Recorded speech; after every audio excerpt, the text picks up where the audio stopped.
back to my channel Empathetic Nerds. So today topic of this video is how to reduce negative marking in any exam. Friends, हम सब पहले से ही prepare होते हैं अपने entrance exam के लिए।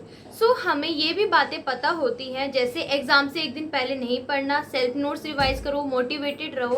बट मैं आपको इस वीडियो में सब नहीं बताऊंगी कि मैं आपको 10 टिप्स एंड स्ट्रैटेजीज बताऊंगी जिससे अगर आप फॉलो करोगे तो आप अपना सिलेक्शन ले सकते हो और अपनी नेगेटिव मार्किंग कम कर सकते हो। इस वीडियो को एंड तक ज़रूर देखें, बिकॉज मैं आपको लास्ट में एक एग्जाम्पल दूंगी जिससे आप अच्छे से उसे समझ पाएँ। So further any late, let's get start.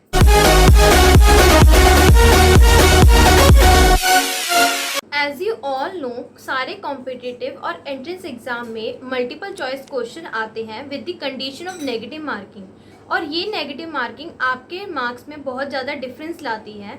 जैसे अगर आपके मार्क्स अच्छे बन रहे हो तो नेगेटिव मार्किंग से बिल्कुल डाउन हो जाते हैं। आपको तो पता ही है कि एक मार्क से कितना फ़र्क पड़ता है। एक मार्क आपको सिलेक्शन भी दे सकता है और एक मार्क आपको रिजेक्शन भी दे सकता है। देखो, नॉलेज एंड इंटेलिजेंस के अलावा सबसे इम्पॉर्टेंट है during the exam, that is presence of mind and accuracy in attempting questions.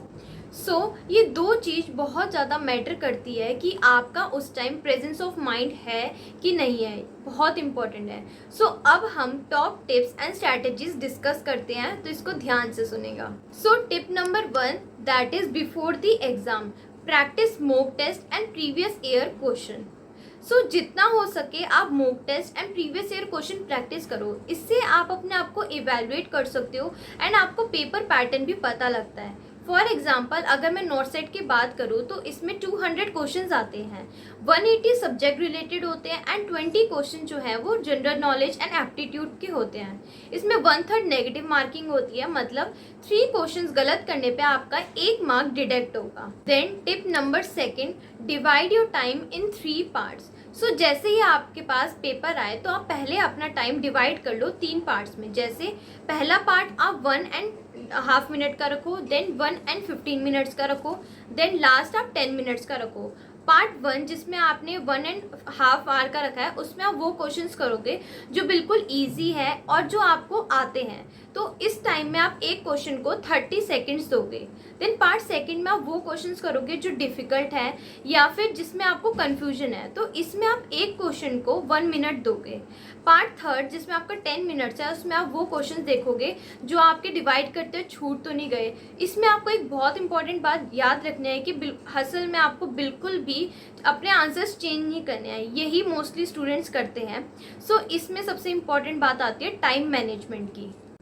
Tip number 3, don't get panic.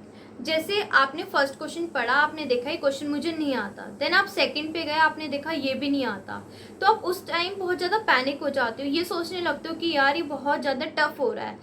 आपको ऐसा बिल्कुल नहीं करना है। आपको पहले क्या करना है, जो क्वेश्चंस नहीं आ रहे वो आप स्किप करते जाओ। अब ऐसा तो होगा नहीं कि आपको कोई भी क्वेश्चन ना आता, आप पूरी प्रिपरेशन करके गए हो, तो आपको पहले ईजीएस्ट क्वेश्चन करने हैं, देन उसके बाद टफ करना है। इससे क्या होगा कि हमारा माइंड क्या करता है, पैनिक में काम नहीं करता। अगर आप ईजीएस्ट क्वेश्चन करोगे तो थोड़ा माइंड वार्म अप होएगा और आप टफ क्वेश्चंस भी कर पाओगे। Now tip number 4, read your question twice. Her question को आपको 2 बार पढ़ना है। ये मैं इसलिए कह रही हूँ, कई बार क्या होता है, हम छोटे छोटे वर्ड्स जैसे एक्सेप्ट, नॉट, येट, ये सारे वर्ड्स हम इग्नोर कर देते हैं और हमारा आंसर रॉन्ग हो जाता है। इससे हमारे नेगेटिव मार्किंग में भी चले जाते हैं। तो आपको बिल्कुल वर्ड टू वर्ड सारे क्वेश्चंस पढ़ने हैं, पेन से या फिंगर से आप पॉइंट आउट करके पढ़ो। इससे आपकी कम मिस्टेक्स होगी। Tip number 5, which is very important, try to answer your question without seeing option. मतलब आपको ऑप्शंस देखने से पहले अपने माइंड में उस क्वेश्चन का आंसर रखना है। इससे क्या होगा, अगर आपने ऑप्शन में उसका आंसर देखा तो आप विदिन 30 सेकेंड उसको मार्क कर दोगे और आपको उस क्वेश्चन को लेके श्योरिटी एंड कॉन्फिडेंस भी होगी। Now tip number 6, read all options carefully. आपको एक्साइटमेंट में ये नहीं करना है कि आपका जो आंसर माइंड में है और ऑप्शन में अगर फर्स्ट पे है तो आप टिक कर दोगे। ऐसा बिल्कुल नहीं करना है। मान लो अगर उस क्वेश्चन का आंसर ऑल दी अबव हुआ और वो 4th ऑप्शन में है, तो इससे आपका आंसर रॉन्ग हो जाएगा और आपकी नेगेटिव मार्किंग में चला जाएगा। तो आपको ये बिल्कुल भी गलती नहीं करनी है, क्योंकि मोस्ट ऑफ द स्टूडेंट्स यही गलती करते हैं। Now tip number 7 that is elimination strategy. इसमें क्या होता है, अगर आप किसी भी क्वेश्चन में कंफ्यूज हो या फिर कॉन्फिडेंट नहीं हो तो आप इसमें एक एक ऑप्शंस को एलिमिनेट कर सकते हो।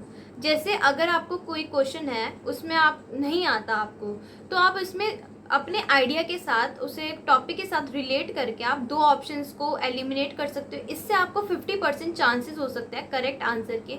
अगर आपने तीनों ही एलिमिनेट कर दिए तो आपके 100% चांसेस हो जाते हैं। तो इस स्ट्रैटेजी से आप अपने आंसर कर सकते हो। Now tip number 8 avoid calculation error. जैसे हमारे क्वेश्चन आते हैं ड्रग कैलकुलेशन पे, ऐसे ही क्वेश्चन आते हैं, तो आपको इस चीज़ को अवॉइड करना है क्योंकि सही कंसेप्ट और फॉर्मूला लगाने के बाद भी हमारे आंसर्स उतने एक्यूरेट नहीं आते हैं। तो आपको इस चीज़ को अवॉइड करना है नेगेटिव मार्किंग से बचने के लिए। और अगर आपको एक क्वेश्चन अटेम्प्ट करना है तो आपको स्टेप बाय स्टेप एक एक ध्यान से करना है सारे क्वेश्चन को, क्योंकि इसमें नेगेटिव मार्किंग के चांसेस ज़्यादा होते हैं। Tip number 9 leave the question in which you are completely unsure. जैसे आपने 50% अटेम्प्ट कर लिया अपना पेपर, उसके बाद आपको लगता है कि यार मैंने तो बहुत कम पेपर अटेम्प्ट किया है, और उस 50% में आपने वो क्वेश्चंस किए हैं जो बिल्कुल आप श्योर थे और जो ईजी थे। तो अब इससे क्या होता है, जो आपने गेस करोगे वो आपके सारे नेगेटिव मार्किंग में चले जाएंगे। मान लो अगर आपने 200 में से 100 क्वेश्चन अटेम्प्ट कर लिए, नेगेटिव मार्किंग में चले गए, तो आपके सिर्फ 50 बचेंगे। तो इससे आप खुद देख लो कि कितना डिफरेंस आ जाएगा 100 एंड 50 में।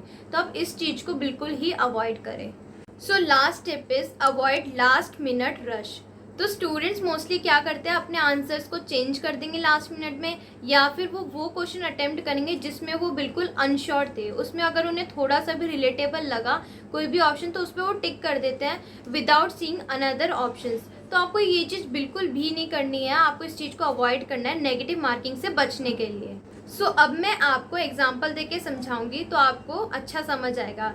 तो मैं बात करूंगी मास्लो हायरार्की की, जो हम फर्स्ट ईयर से पढ़ते आ रहे हैं साइकोलॉजी में, देन थर्ड ईयर में हम साइकेट्री में एनसीपी बनाने में अप्लाई करते हैं। तो इसे ध्यान से सुनिएगा। सो पहले हम मास्लो हायरार्की की बात करें तो इसके अंदर 5 नीड्स आते हैं, दैट इज PSLSA। आप इसको इस तरीके से याद कर सकते हो, पीला सूट ले लो सबसे अच्छा। तो इससे फर्स्ट पी से हो गया फिजियोलॉजिकल नीड, एस से हो गया सेफ्टी नीड, लव, एल से हो गया लव एंड बिलोंगिंग्स, एस से सेल्फ एस्टीम एंड ए से सेल्फ एक्चुअलाइजेशन। सो पहले फिजियोलॉजिकल नीड की बात करें तो इसके अंदर एयर, वाटर, स्लीप ये सब आता है। उसके बाद सेफ्टी नीड में job safety, health, love and belongings में हमारा फैमिली, फ्रेंड्स, सेल्फ एस्टीम में recognition, respect and fifth self actualisation. So आपको दो चीज इंपॉर्टेंट यहाँ याद रखनी है कि क्वेश्चन कैसे आ सकता है। आपसे कोई भी क्वेश्चन दे देगा, उसमें पूछेगा मोस्ट प्रायोरिटी नीड, तो आपको ये देखना है कि किस तरीके से ऑप्शन दे रखे हैं, oxygen, job safety, family, friends, respect. तो अगर आपको ऑक्सीजन मिला तो फर्स्ट फिजियोलॉजिकल नीड में आता है तो आप इस पर टिक कर दोगे। देन सेकंड आता है हाईएस्ट लेवल, इसमें आपसे लेवल पूछा गया है, तो आपको ये चीज़ ध्यान से पढ़नी है। जो मैंने आपको टिप्स बताई कि आपको एक एक वर्ड पॉइंट आउट करके पढ़ना है। तो लेवल पूछा है तो जो मैंने आपको बताया था सेल्फ एक्चुअलाइजेशन होगा, जो मैंने आपको यहाँ पे बताया।